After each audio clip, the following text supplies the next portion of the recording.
Okay, so next question is, can we calculate the change in theta?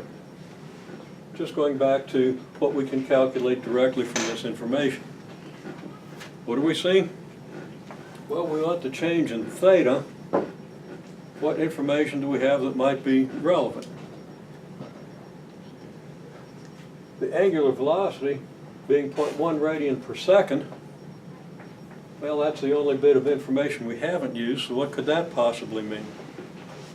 Well, if we look up here, we see that angular velocity is the rate of change of theta with respect to time. Okay? And then the question is, what does that mean? Because if you can't see immediately how that's related to the current question, then, you know, that's like 2 steps removed from this question. And you're not used to thinking about this stuff that much, so you want to go back. Well, you see the word rate of change, and we know what the definition of rate of change is, and we're used to applying that definition, hopefully. Okay? So we write down the definition of the rate of change of theta with respect to t. That's delta theta over delta t. Now the angular velocity is that rate of change, so that delta theta over delta t is equal to the angular velocity, 0.1 radian per second. And what does that have to do with calculating the change in theta? Well, right here is the change in theta. Okay? So,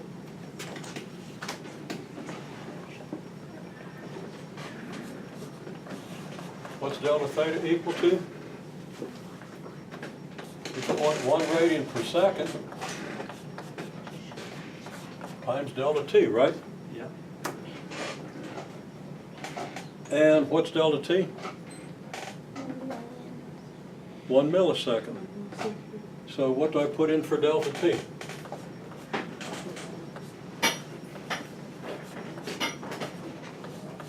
Well, if my units are going to work out and I'm going to get delta theta in radians, I'd better use delta t in seconds, so that the seconds here will be divided by the seconds here, and you end up with radians, right? If I put 1 for 1 millisecond and don't put the units down, then I could end up with the wrong conclusion. So I better put down 0.001 second. Okay? So,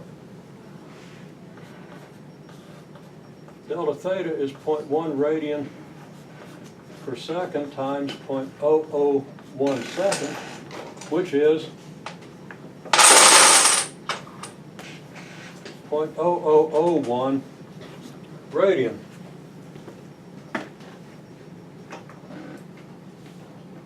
Okay? So what's the new value of theta going to be?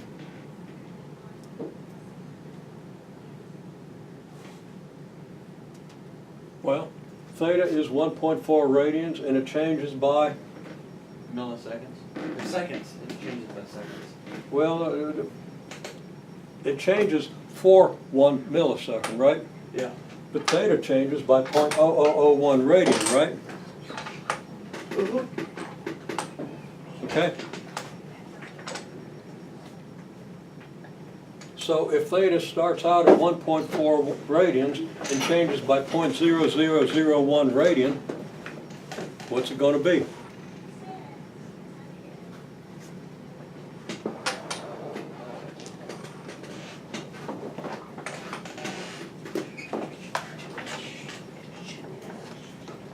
Wait, what?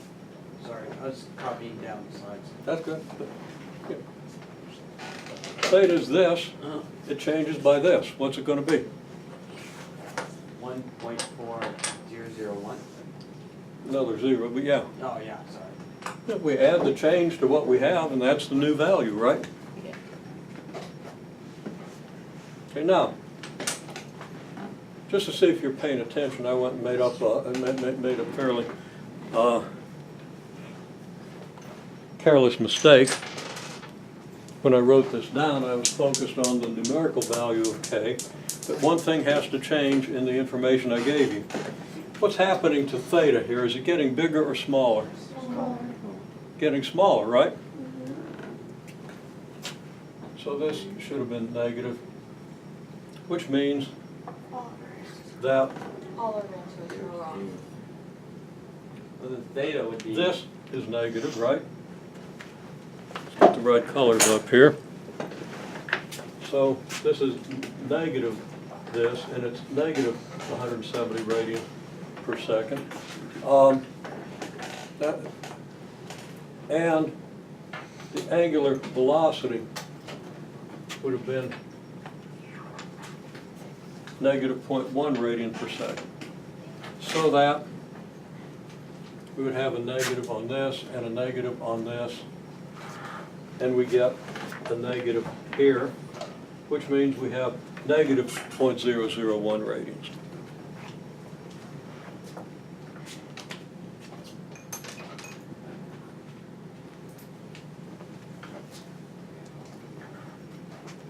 So, that's fairly straightforward. We just put the negative signs in there, and now we're on track. So it really goes from 1.4 to 1.3999 radians.